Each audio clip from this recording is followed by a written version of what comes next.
So today I'm going to be unboxing this RTX 4080 graphics card. This is the Gigabyte Gaming OC card. I just picked it up today. I'm going to be talking about why I chose the 4080, how it compares to the card which I'm replacing, which is a 2080 Ti, and also installing it into my Hyte Y60 case, which is a computer which I've just recently built. So this is certainly the largest graphics card box that I've ever purchased, and it definitely will be the largest graphics card I've ever owned. One thing I'm curious to see is how it will fit in my Hyte Y60.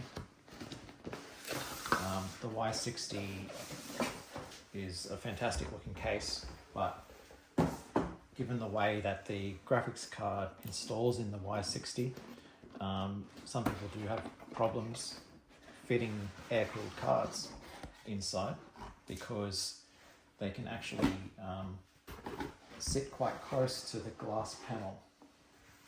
And so I'm not sure yet if I will need to purchase a PCIe standoff riser to replace the one that comes with the Y60 yet.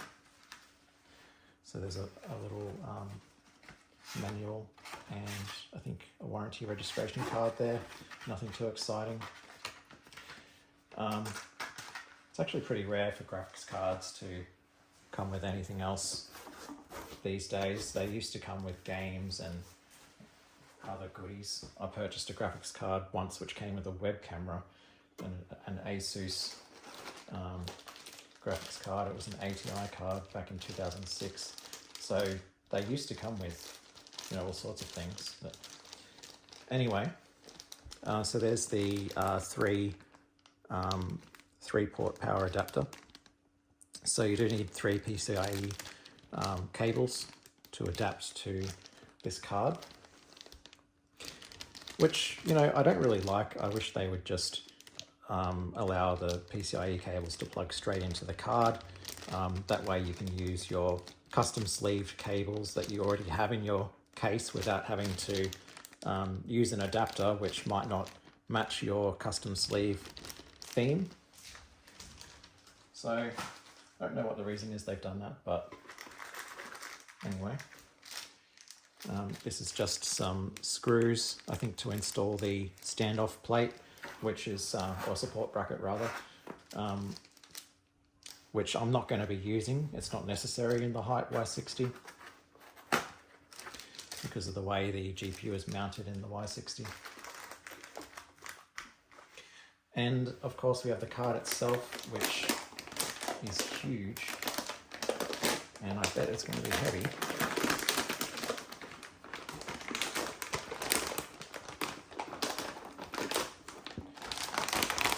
So, yep, it is gigantic, especially compared to my outgoing 2080 Ti, which 2 generations ago was a flagship card.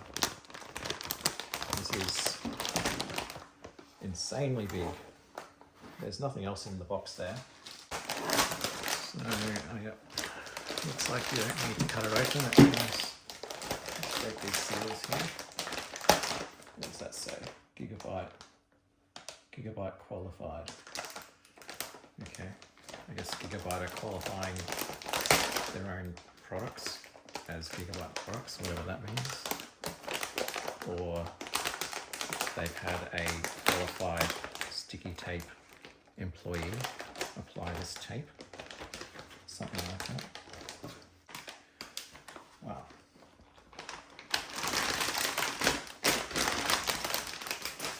Okay, that is gigantic. I would say that is pretty much a 4-slot card. You can see it has the 2-slot prongs there, but the heatsink itself, I mean, there's another 1 or 2, 1.5 maybe in length protruding from there. I don't know why they don't bother just putting the additional prongs on there to hold it in a bit more.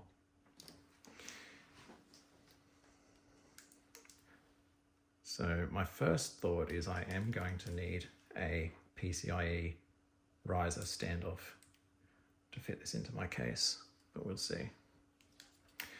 So what do we have here? Looks like 3 display ports and 1 HDMI. I think it's DisplayPort 1.4 on this card.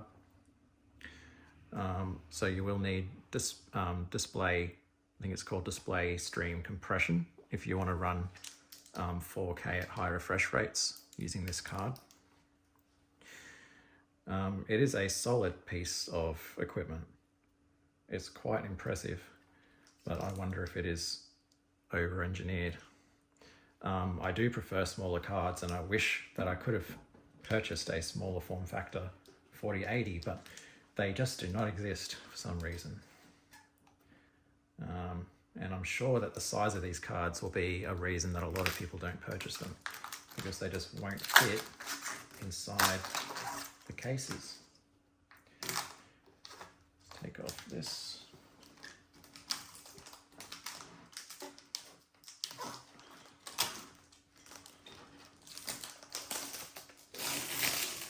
So ideally the 4070 Ti, which just came out, was a more appropriate size for me, but it is, I am trying to run a ultra wide Odyssey G9 screen, which is near 4K resolution with ray tracing. So that's one of the key reasons I purchased the 4080 rather than the 4070, because I do want to do 4K gaming as opposed to 1440p, and specifically I want to run Warhammer Darktide at 4K with the ray tracing on.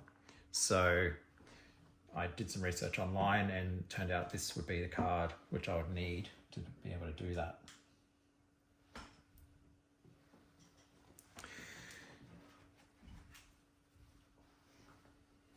So the back plate there, which won't be visible in my case, but it's quite nice. Just a Gigabyte back plate. There is a dual BIOS switch somewhere, I believe. There's a BIOS OC/silent label here. So I'm guessing the switch is around there somewhere.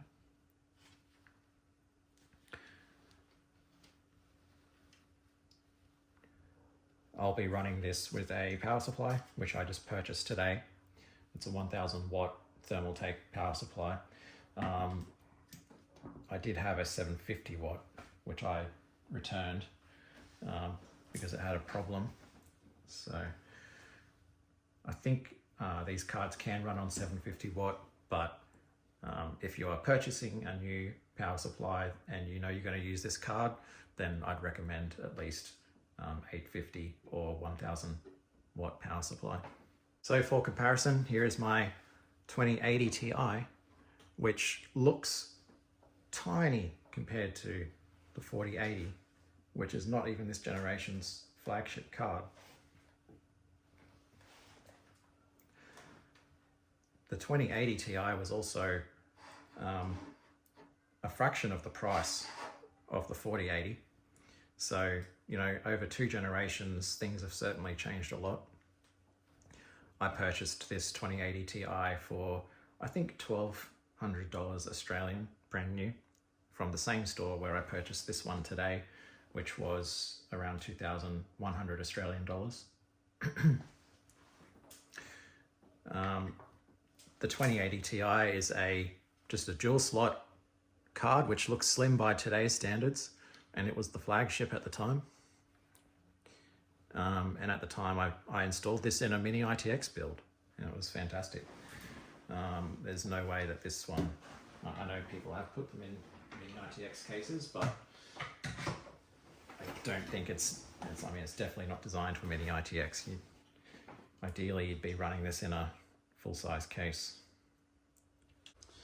And here is my Hyte Y60, which I'll be attempting to install this beast into.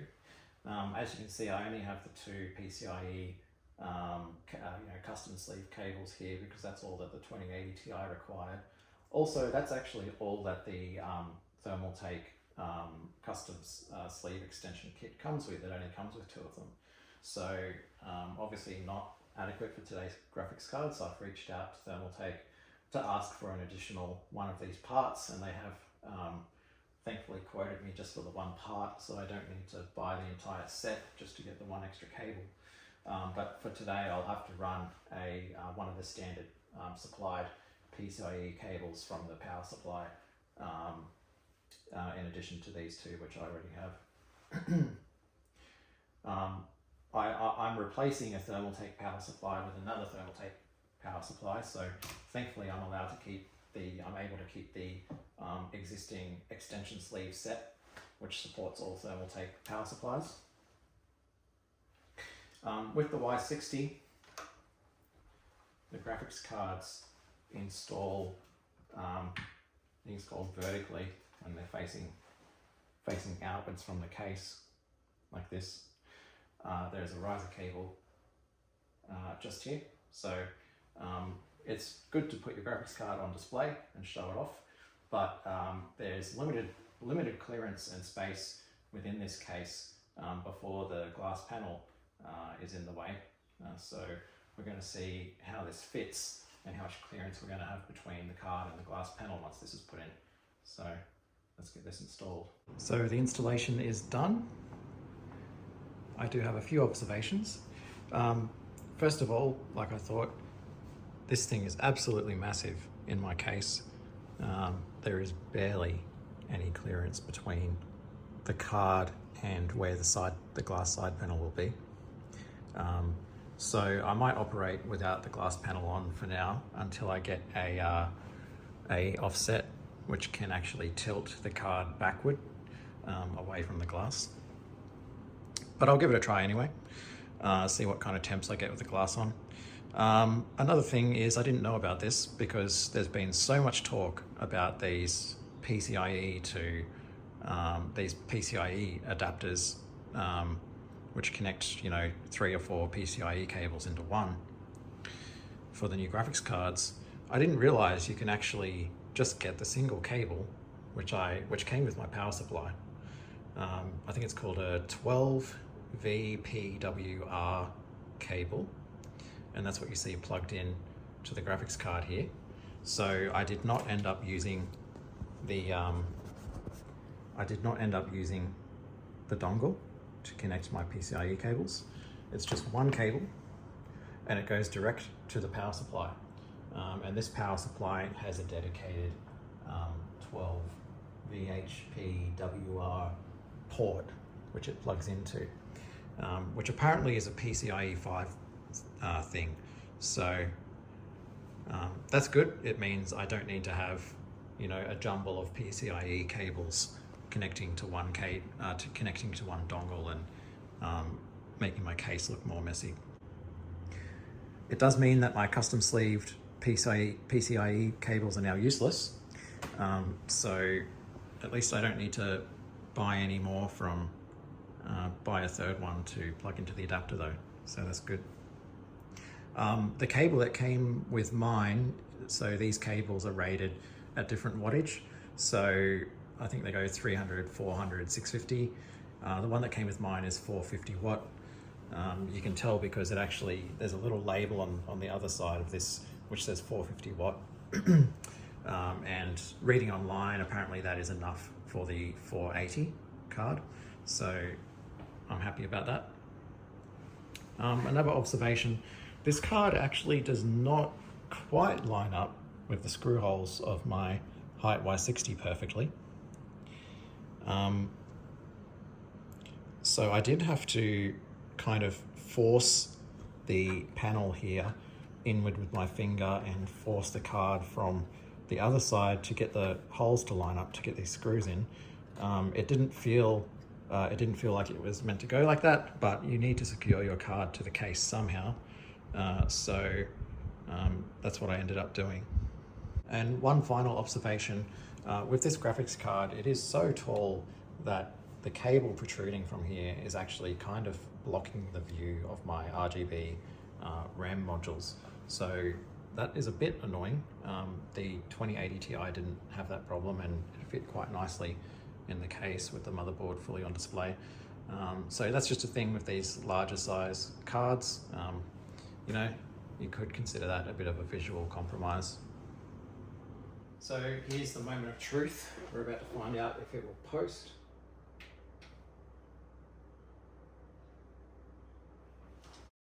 Obviously I had some trouble here. My computer would not power on at all. So what you're seeing here is me fumble around and try to figure out what the hell is going on. It turned out there was a problem which dumbfounded me for many hours trying to get this working. I knew that I'd installed the graphics card correctly. I knew that I'd installed the power supply correctly. And I knew that everything was working before I'd done any of that. So I was very confused why it wasn't turning on. I tried flipping the PSU switch multiple times. I considered that maybe the PSU was dead on arrival. Neither of those were the problem. You're about to find out what it was. Okay, we had a bit of a setback. I went to turn on the PC and it just wouldn't power up. So I've been trying to fix this issue for the past 2 hours. I've taken out the graphics card, I've checked all the connections, I've reseated the RAM, I've tried shorting the power on pins with a screwdriver. And yeah, I've tried different power cords, just nothing would happen. It wouldn't power on at all. And I found the cause of the issue finally. And it's actually one cable in these sleeved cables. You can see there. You can see that one right there has been pushed out a little bit. And this is the Thermaltake TT Mod sleeved cables plugging into a Thermaltake power supply. I have to say, I've had a lot of trouble with Thermaltake products. I can't recommend them. I found that if I grabbed this cable, it actually would just come straight out. And that was the cause of the problem. So I've just pushed that cable in myself and I'm now getting power to the system. So another Thermaltake product that I've had more issues with. Again, can't recommend Thermaltake at this point. I've had so many issues with Thermaltake products in making this build. So now it's the first time powering up with a monitor connected. So let's see if it posts and we're able to log into Windows. So far so good. The graphics card is powering up, the RGB lights are working. So at this point I had even more issues. My screen was not turning on and it didn't seem like my computer was booting into Windows at all. I wasn't even getting a boot logo, so I wasn't even able to get to the BIOS. I don't know if this is normal with swapping graphics cards. I was going from an NVIDIA card to another NVIDIA card. I would expect it to just work. But yeah, anyway, I had to reboot the computer multiple times for some reason. And eventually it did just start working and it's been working fine ever since then. And I've had the graphics card now installed now for a few weeks and it's been totally fine. So I'm not sure why this happened, just the first time that it was starting up. Overall, I've been very happy with this card. I ended up being able to run it with the glass panel on. It sits at around 40 to 45 degrees at idle, just using non-gaming applications with the glass panel on, things like web browsing. Whilst gaming, it goes up to around 70, 75 degrees Celsius, which is totally fine. And I get a really good benchmark result of 41,000 in the Firestrike test as well.